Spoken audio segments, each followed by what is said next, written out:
Assalamualaikum warahmatullahi wabarakatuh. Jumpa lagi di channel Mahfuri Mov. Di video kali ini kami akan memasang keramik lantai kamar mandi kecil ukuran 140 kali 130 tanpa kloset.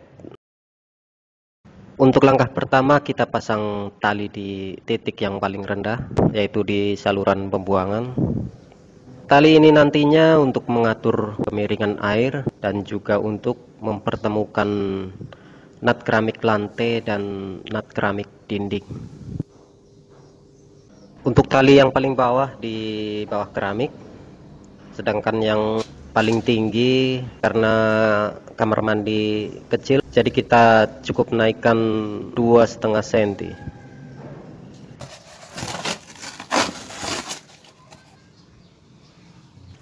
Tonton terus videonya, jangan lupa dukung terus channel ini dengan cara subscribe, like, dan tinggalkan pesan di kolom komentar agar kami lebih bersemangat lagi untuk berbagi video tutorial-tutorial yang lain.